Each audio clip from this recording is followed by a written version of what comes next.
Në këtë 27 vjetor të masakrës së Reçakut, edhe njëherë përkujtojmë të gjitha viktimat e kësaj masakre të lahtarshme, e cila sërish dëshmoi qëllimin shfarosës që regjimi gjenocidal i atëhershëm i Serbisë kishte ndaj popullit të Kosovës.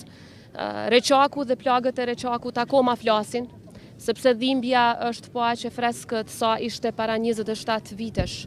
Dhimbja është e freskët për familjet, por është në fakt po aq e freskët për gjithë popullin e Kosovës, sepse akoma nuk ka pasur drejtësi për krimet që janë kryer këtu, por edhe në pjesë tjera të Republikës së Kosovës. Edhe pas 27 vitesh, Serbia vazhdon me po të njëjtat politika dhe me po të njëjtën mendësi, sepse mohimi i krimit, siç po bëjnë ata me mohimin e krimit të Reçakut, është krim i dyfisht. Rrjedhimisht ne do të vazhdojmë ta mbrojmë të vërtetën, jo vetëm këtu në Kosovë, por çdo kund në botë, sepse ashtu siç dëshmoi edhe ambasadori William Walker në ditën e krimit, ajo çfarë ka ndodhur këtu ishte krim kundër njerëzimit, ishte krim kundër të pafajshmëve dhe ishte dëshmi e gjallë se qëllimi i regjimit serb ishte ta zhduk popullin shqiptar në Kosovë nga faqja e dheut. Sot ne jemi të lirë. Sot gëzojmë lirinë, pavarësinë dhe demokracinë në shtetin tonë sovran në tërë territorin e Republikës së Kosovës, për shkak se themelet e shtetit tonë janë të forta dhe janë bërë të forta me sakrificën e martirëve të Reçakut dhe martirëve gjithandej Kosovës dhe dëshmorëve të ushtrisë çlirimtare të Kosovës, të cilët dhanë edhe jetën në mënyrë që ne sot ta gëzojmë lirinë. I përjetshëm kujtimi për të gjithë të rënët për lirinë tonë.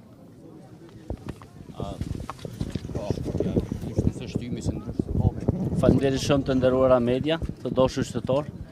Jemi pra këtu me Presidentin Osmani dhe Kryeministrin Kurti për të bërë homazhe dhe për të kujtuar 45 civilët vrarë në formën më barbare nga një regjim po aq barbar në vitin 1999.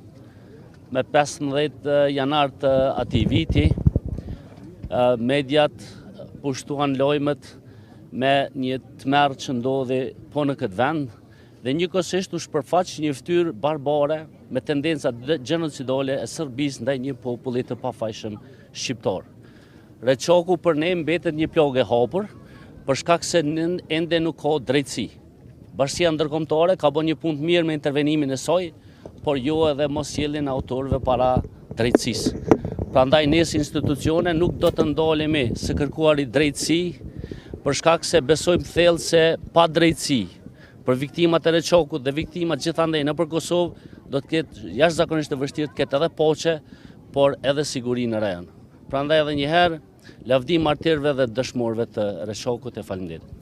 Para 27 vjetëve, këtu nga Reçaku, nëpërmjet ambasadorit William Walker, jehoi e vërteta për krimet e luftës, krimet kundër njerëzimit dhe krimin e gjenocidit të Serbisë si shtet ndaj popullit shqiptar në Kosovë.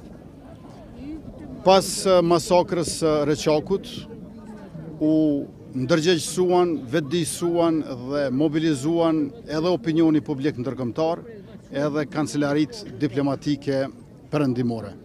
Jemi këtu bashkë si krerë të institucioneve, edhe me kryetarën e komunës, edhe me kolegë nga qeveria e parlamenti, por edhe me zyrtarë të tjerë të shtetit, që të shprehim dhembjen tonë për këtë plagë të hapur, së cilës ende i mungon drejtësia, por njëkohësisht edhe për kushtimin tonë që gjithmonë do të jemi të angazhuar për të sjellur kriminalët para gjyqit dhe për t'i ndëshkuar ata për mizëritë e para 27 vjetëve. Lavdi 45 martirëve të Reçakut dhe 11 dëshmorëve të kombit të udhëhequr nga komandanti Ahmet Kaçiku.